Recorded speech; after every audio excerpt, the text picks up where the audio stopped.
Katone iki wis tekan samudra dasar. Wah, deleng pawung-pawungane padha duweni siung. Pancen ora kleru.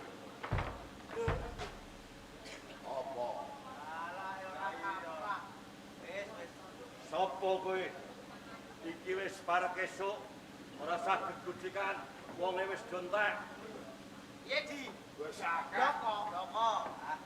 Aku Jaran Sari. Jaran Sari, Kang Swiji, Jaran Purnomo. jaran-jaranan, Jaran Sari, Jaran Purnomo. Kosok balene sapa kowe sak? Kowe guntang ganteng kok jaran. Rambut ini. Lembut dino Prabu ana ing samudra dasar. Lembu dini karo lembu dono. Ah, Kinarya Prabu ana ing samudra dasar. Apa pancen bener kae sing jenenge Lembonowati?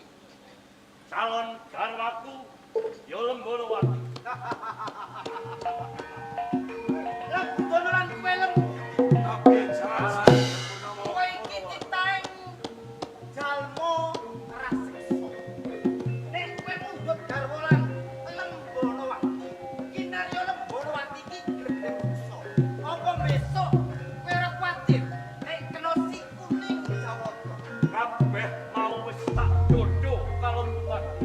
Ora menusah melu-melu bab perwara. Tumiba kosok baleni. Iki dina Gusti Lembonowati tak suwun saka tangan. Kena mbok suwun nengen jengkelang Eh, Prabu Pani ora Lembonowati. melek sih. entuk tak. Ora entuk tak gobali. Nah, Ono itu balik. Apa? Rambut ini nudung. kan Makan. ero lebih sama.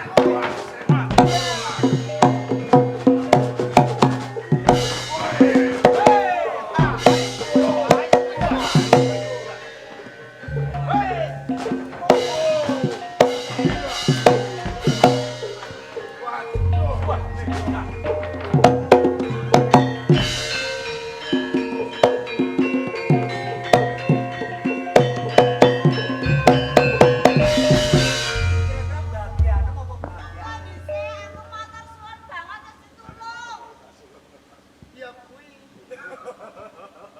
Ngene ya, Di. Piye, Kakang? Rehne Gusti Ayu Lembonowati. Iki wis uwal saka tangane lembu dono antarane lembu. Bener, Kakang. Ning gedhe sesantine pun Kakang.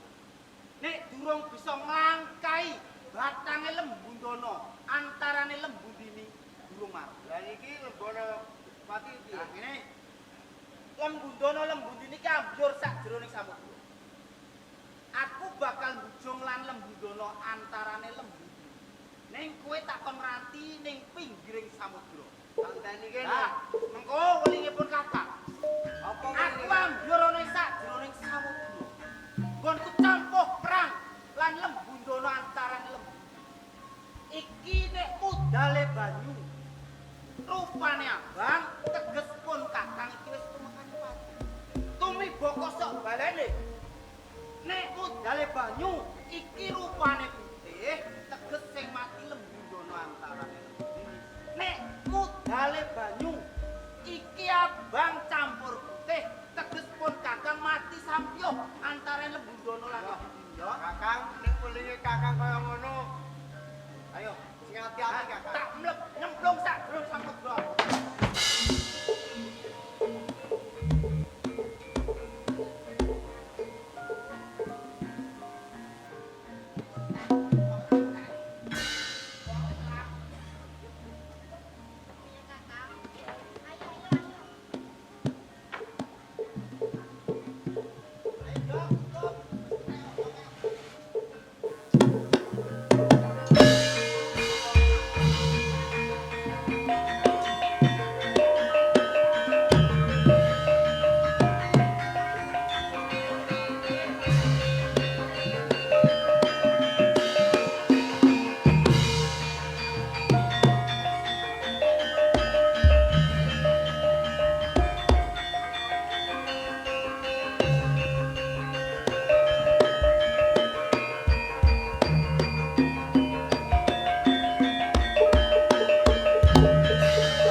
tinggale Rama ngranti marang wibah tinggi. Jaran Purnomo, Dawuh katimbalan kula. cetha siramu bisa muku sayembara Majapahit. Menika leres. Ora cidra marang janji. Ing kalenggan iki jamu sepisan bakal tak jupukake marang Lembonowati. Amit. Boleh nyek sowan.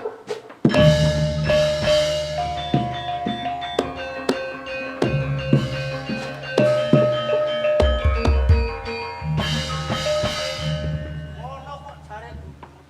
Piye? Dulur gambar apa? Gambar dok. Kurang ajar. Lah iki mbok limpe.